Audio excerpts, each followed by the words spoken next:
Stop loss లేని trading or investing మీ bank అకౌంట్స్కి హానికరం. Trading or investing without stop loss is injurious to your bank accounts. Hello hi, నేను మీ Telugu trader Shyam. మీ ట్రేడింగ్లో సక్సెస్ అయ్యేంత వరకు నా సపోర్ట్ మీకు ఎప్పుడు ఉంటుంది. సో ఈరోజు ఒక కాన్సెప్ట్ అనేది నేర్చుకుందాము. లైక్ చాలామంది ఏంటంటే వాళ్ళ ట్రేడింగ్ కెరీర్లో మంచి మంచి స్ట్రాటజీస్ ఇంకా బెటర్ అసలు స్టాప్ లాస్ కొట్టకూడదు, కొట్టిన రూపాయి కొట్టాలి, వస్తే 10 రూపాయలు వచ్చేయాలి, ఈ టైప్లో వెతుకుతూ ఉంటారు. సో ఇలాంటి వాళ్ళకి దానికి ఒక పేరు కూడా పెట్టారు, హోలీ గ్రెయిల్ అనేసి.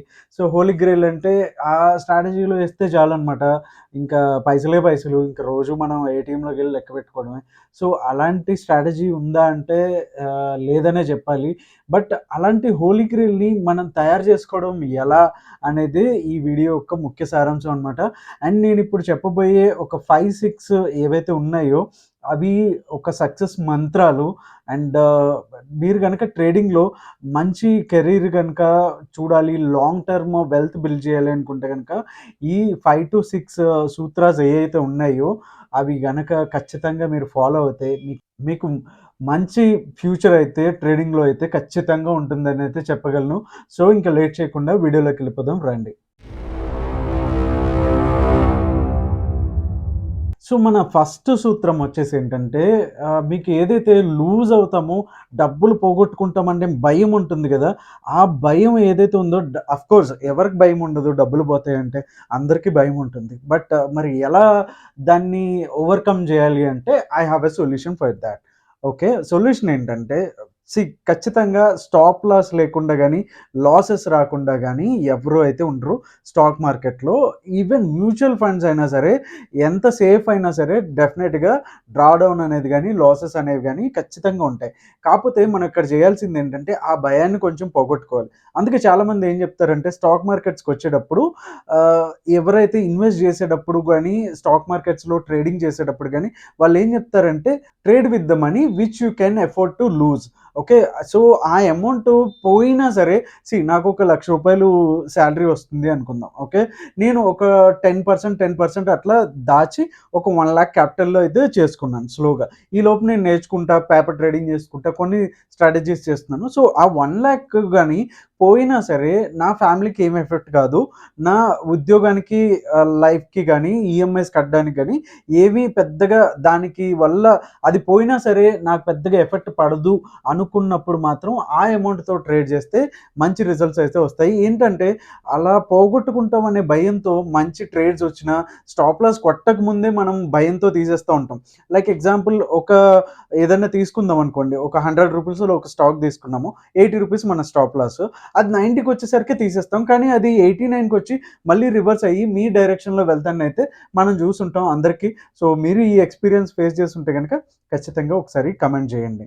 ఓకే, సో ఫైనల్గా చెప్పేది ఏంటంటే ఈ పాయింట్లోకి వచ్చేసరికి ఆ భయం అనేది పోగొట్టుకుంటే కనుక ఈ డబ్బులు నాకు పోయినా పర్లేదు అనుకుని కొంచెం తెగింపు ఉన్నప్పుడు, ఆ గట్స్ ఉన్నప్పుడే రావాలి. At the same time stop loss పెట్టొద్దని నా ఉద్దేశం కాదు, బట్ ఆ ధైర్యంతో వచ్చినప్పుడు మీకు మంచి ఇది వస్తుంది. అండ్ ఇన్వెస్ట్ చేసినప్పుడు, ట్రేడింగ్ చేసినప్పుడు మీరు కాన్ఫిడెంట్గా దాంట్లో కూర్చోడానికి అయితే ఉంటారు. కాబట్టి ఈ పాయింట్ అయితే మన ఫస్ట్ పాయింట్. సో సెకండ్ పాయింట్కి వెళ్ళిపోదాం. సో మన సెకండ్ పాయింట్ వచ్చి the more pressure the more difficulty.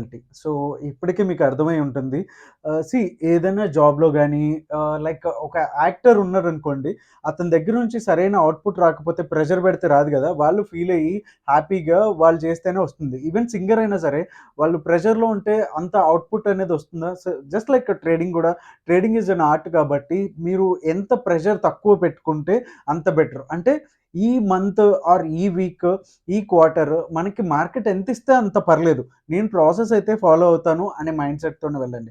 అంతేగాని నేను పర్సనల్ లోన్ తీసుకుంటాను 2,00,000, దీంతో ఈ 2,00,000తో బీటీఎస్టీలో పెట్టి దాన్ని ఈఎంఐల్లో కన్వర్ట్ చేసి ఈఎంఐలు కట్టేద్దాము, ఈ 2,00,000 తర్వాత రికవరీ చేద్దాం అనుకుంటే మాత్రం అది దానివల్ల మీరు మోర్ ప్రెషర్కి గురవుతారు. అండ్ 1 or 2 స్టాప్ లాసెస్ వస్తే ఆ టైంలో స్టాప్ లాస్ అయ్యేంత వరకు కూడా ఆ అమౌంట్ని అయితే హోల్డ్ హోల్డ్ చేసి లాస్ బుక్ చేసుకుంటారు. అండ్ థర్డ్ డే మళ్ళీ ట్రేడ్ చేయాలంటే ధైర్యం సరిపోదు. ఎందుకంటే because of the pressure. Already 2,00,000 personal loan తెచ్చాం, అది 170 అయిపోయింది, 160 అయిపోయింది. సో మీరు ఇంకా తర్వాత ట్రేడ్ చేయడానికి కుదరదు. అండ్ 160 నుంచి ఆ 40,000 ఏదైతే ఉందో ఆ 40ని రికవరీ చేద్దామనేసి ఇక్కడ పొజిషన్ సైజ్ పెంచుకోవడం, ఇలాంటి కొన్ని బ్లెండర్ మిస్టేక్స్ అనేవి మనం చేస్తుంటాం. సో అలాంటి మిస్టేక్స్ అయితే చేయొద్దు దయచేసి. సో ప్రెషర్ అనేది పెట్టుకోకండి. ఇక్కడ ఇంకొక విషయం కూడా చెప్పాలనుకుంటున్నాను ఏంటంటే, never trade with or invest with loan amount or borrowed amount. Okay. So మీరు ఎప్పుడు కూడా లోన్స్ కానీ ఎవరి దగ్గర అప్పుగా తీసుకుని కానీ ఖచ్చితంగా ట్రేడ్ చేయొద్దు. ఒకవేళ మన దగ్గర క్యాపిటల్ తక్కువ ఉంది అనుకుంటే కనుక concentrate on cash markets. 1 stock తీసుకోండి, 2 స్టాక్స్ తీసుకోండి. కానీ అప్పు తీసుకుని ఉంటే మాత్రం మనలో మీద చాలా ప్రెషర్ ఉంటుంది. అండ్ ప్రాక్టికల్‌గా నేను కూడా అది అనుభవించాను కాబట్టే మీకు ఖచ్చితంగా చెప్తున్నాను. Never trade with borrowed money. Okay. Loan తీసుకొని మాత్రం ఖచ్చితంగా ఎప్పుడు కూడా ట్రేడ్ చేయొద్దు. ఇది మాత్రం లైఫ్ లాంగ్ గుర్తుపెట్టుకోండి. You can thank me later. So third పాయింట్‌లోకి వెళ్ళిపోదాం. సో థర్డ్ పాయింట్ ఏంటంటే, trading is not being right always. It's about making money. Okay. నా అనాలిసిస్ రైట్ అయింది. నా ఫిబొనాచి ఇక్కడ పాయింట్‌లోంచి ఇక్కడ నుంచి రివర్స్ అయ్యింది. సో నేను చెప్పాను కదా! ఇక్కడ నుంచి ఖచ్చితంగా పైనకెళ్ళి ఇక్కడ పడద్ది. ఇక్కడ నుంచి కిందకెళ్తది. అది కాదు మనకి ఇంపార్టెంట్. మనకి ఇంపార్టెంట్ వచ్చి మీరు రైట్ అయినా, రాంగ్ అయినా అనాలిసిస్‌లో అవన్నీ ఎవరు చూడరు ఫైనల్‌గా. ఫైనల్‌గా మనం చూసేది ఎంత మనీ చేశాము అనేది. సో రైటా, రాంగా అనేది మార్కెట్‌తో ఈగో పెట్టుకోకుండా, మార్కెట్ ఈజ్ సుప్రీం మనందరికీ తెలిసిందే. So market is always right. Okay. మీరు సిఈ సైడ్ ఉన్న, పీఈ సైడ్ ఉన్న, ఇన్వెస్ట్‌మెంట్ షార్ట్ సైడ్ ఉన్న, లాంగ్ సైడ్ ఉన్నా సరే మార్కెట్ ఈజ్ సుప్రీం ఫైనల్‌గా. సో మనీ మేకింగ్ మీద దృష్టి పెట్టండి. నేను రైటా, రాంగా గ్రూప్స్‌లో డిస్కషన్స్ ఇవన్నిటికంటే గనక మనీ మేకింగ్ ఎలా చేయగలను అనే దాని మీదే ఎక్కువ దృష్టి పెట్టండి.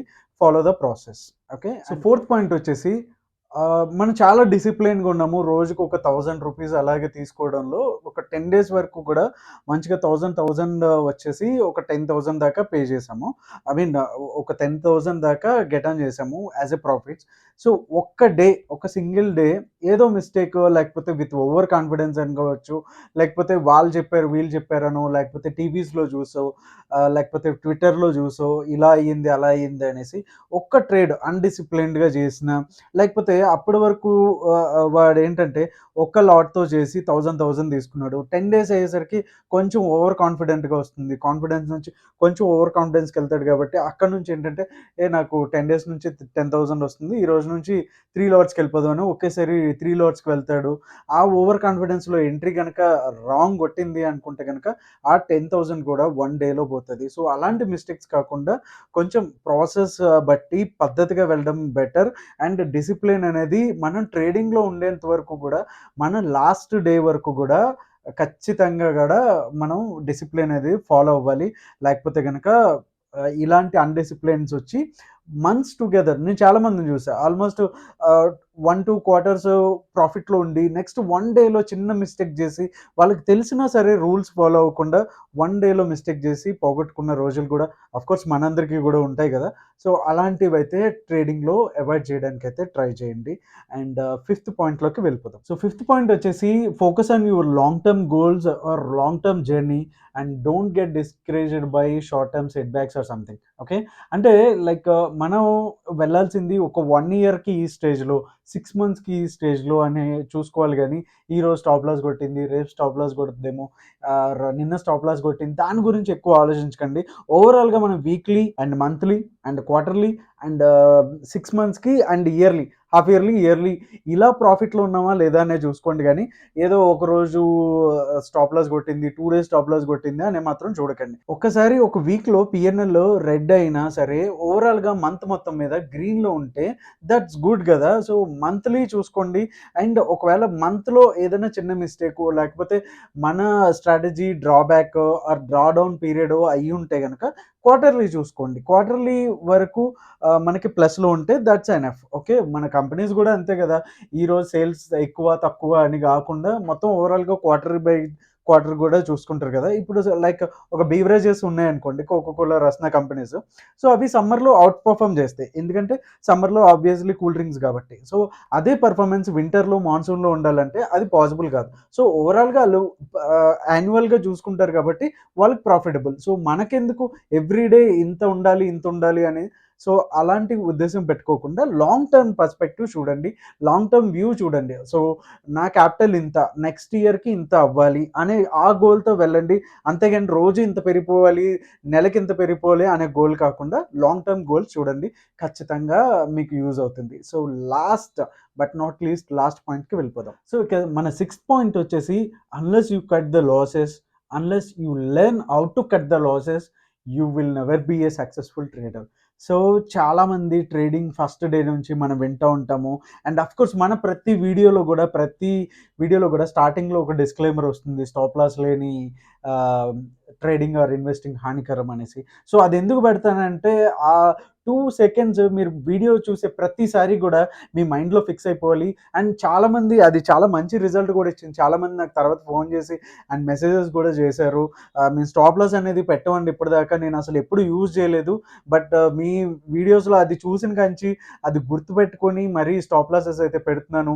ఇప్పుడు నా ట్రేడింగ్ అయితే ఇంప్రూవ్ అయింది అనేసి. సో ఖచ్చితంగా ఆ స్టాప్ లాస్ అనేది మెయింటైన్ చేయండి. అండ్ లాసెస్ వచ్చినప్పుడు నిర్దాక్షిణ్యంగా వాటిని తీసేసేయండి. వాటికి మీద అసలు ఎక్కువ దాని మీద ఎఫెక్షన్ పెట్టుకోవద్దు. దాని మీద అసలు ఏమాత్రం ప్రేమ గాని చూపించొద్దు. ఏ స్టాక్స్ అయినా సరే, నాట్ ఈవెన్ ట్రేడింగ్ స్టాక్స్‌లో కూడా ఒక 10%, 20% అని డ్రా డౌన్ పెట్టుకోండి. లేకపోతే 200 ఎంఏ ఆర్ 100 ఎంఏ ఇలా స్టాప్ లాస్ ఏదైతే మీరు వాటెవర్ స్ట్రాటజీ యూ ఫాలో అది పెట్టుకొని అక్కడికొచ్చేసరికి కట్ చేయడం రాకపోతే గనక మనం ఎప్పటికి కూడా సక్సెస్‌ఫుల్ ట్రేడర్ అయితే అవ్వలేము. సో ఇవన్నీ కూడా మీకు ఒక 50,000, 60,000 చేసిన సెమినార్స్‌లో, వెబినార్స్‌లో కూడా చెప్పరు. ఖచ్చితంగా ఈ 6 పాయింట్స్ గనక మీరు రాసుకొని ఒక రూల్ బుక్ లాగా చేసుకొని ప్రతిరోజు కూడా ట్రేడింగ్‌కి వెళ్ళే ముందు ఇయన్నీ చూసుకొని ఖచ్చితంగా ఫాలో అవ్వడానికి ట్రై చేయండి. ఖచ్చితంగా మీకు మంచి ట్రేడింగ్‌లో అయితే ఫ్యూచర్ ఉంటుంది. And of course we will be there. తెలుసు కదా, మీ ట్రేడింగ్‌లో సక్సెస్ అయ్యేంత వరకు నా సపోర్ట్ మీకెప్పుడూ ఉంటుంది. సో మీరు ఈ వీడియో గనక నచ్చినట్లయితే ఖచ్చితంగా లైక్ బటన్ మాత్రం ప్రెస్ చేయడం మర్చిపోకండి. Thank you so much. Me Telugu trader Shyam.